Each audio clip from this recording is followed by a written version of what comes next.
What's up, Home Grown Filmmakers? Today we're doing Why Does My Film Look Bad? Part 3.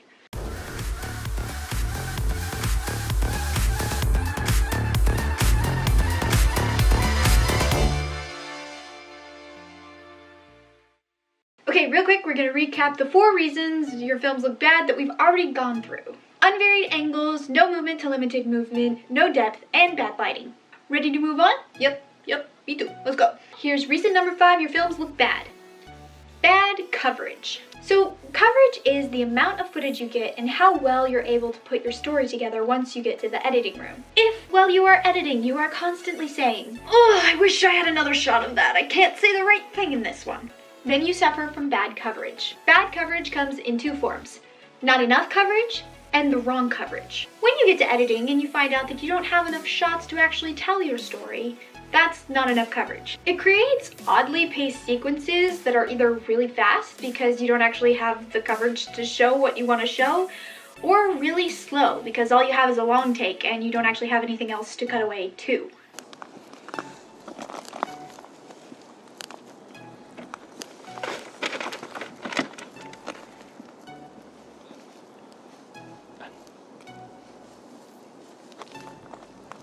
Having the wrong coverage is having lots of beautiful shots in all different angles, but of the wrong things, and not enough shots of the right things. Take this sequence for instance.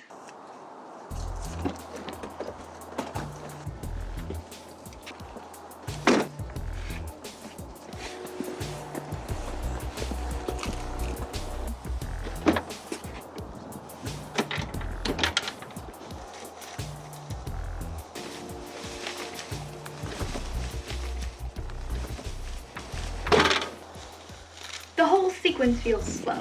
While it could be important to the story to know that this character brought the groceries in from the car, it's not important to see every step of the process. There is nothing important about opening and closing the door. There are ways to shoot that scene that skip time and tell your story way more efficiently, like this.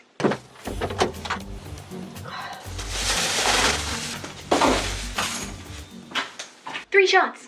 That's all you needed, but you needed the 3 correct shots. Okay, so getting the wrong coverage is a symptom of not understanding what is and what is not important to your story. That simply means not having clear understanding of when you're gonna need a wide and when you're gonna need a close-up and how it's all gonna fit together when you get to editing. Having good coverage means being able to control pacing once you get to editing. You know, being able to slow down and speed up to tell a well-paced narrative. So, to avoid having bad coverage, here's a couple tips. Number 1, analyze the films that you watch to see how those scenes are shot. You need to get familiar with visual pacing and understanding how the story should influence your shot choices. It can be helpful to watch movies with the sound off so you can focus on just the visuals. Number 2, making a shot list will help you figure out what shots you're going to need before you get to set. Sitting down to write out your shots gives you an opportunity to think through every detail and come up with creative ideas with plenty of time and no pressure.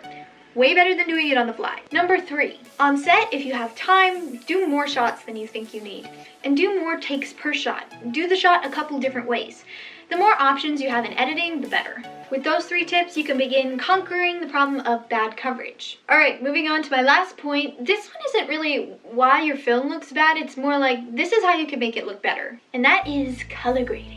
Okay, so there are a couple things you can do in post-production to enhance your footage, but the biggest one is color grading, which is editing and changing the colors of your footage to give a certain look or tone. It takes your footage from this to this. Okay, so about software, I know that some editing programs can do basic color correction. Adobe Premiere, Final Cut X, Sony Vegas, and HitFilm all do. A free program that does color correcting very well is DaVinci Resolve, which you can download online. So once you get your software, the first thing you're going to want to figure out is contrast. Adding contrast makes the darks darker and the lights lighter. Most footage needs a boost in contrast. You can also change the brightness, though you have to be careful with that one. Dark footage can only be made a little lighter before it gets grainy. Same with darkening blown out footage. Second thing you're going to want to find is saturation. This is controlling how strong the colors are. You can choose to saturate or desaturate the colors, whichever fits the tone that you're going for.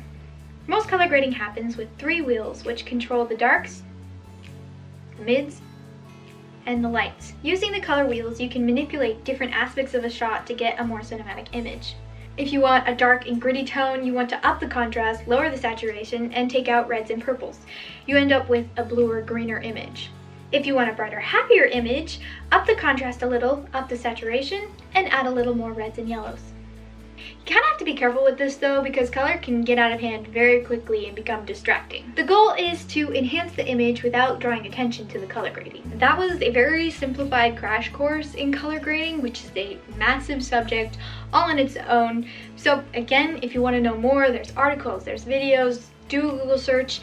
If you want to figure out how your program handles color grading, I'm sure there's tutorials on YouTube specific to your software. Okay, so this section is mostly about color grading, but there are a couple other things that you can do to enhance your footage in post-production. There is crop bars. To give the illusion that you shot on a wider lens, you can add crop bars, which are just black blocks placed on top of your footage to cut off the top and bottom. You can download these free presets from the link in the description, drop it into your program, and drag it onto your footage.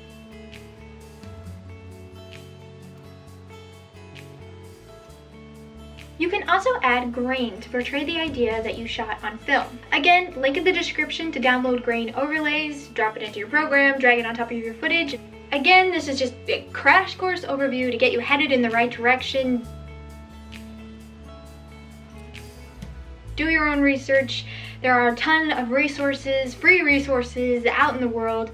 Google search, YouTube, articles, anything you can find about the things that you want to know more about. Keep researching and learning. The more you exercise your brain visually, the easier it'll get to think that way till you won't have to work so hard at it anymore. So I hope you guys have found this series helpful. Let me know if you have any questions or comments below. If anybody would like more in-depth video about anything that I talked about, I can totally make that happen too. If any of you are struggling with a particular area of filmmaking, you can comment below with your question, your why does my film question. I'm thinking about making this a series. I think the next one's probably gonna be why does my film sound bad? Let me know if that sounds interesting. Yes? No? No? Yes? And with that, I'm Annie Pulling Sweat and I'm a homegrown filmmaker. Thank you so much for watching and I'll see you next time.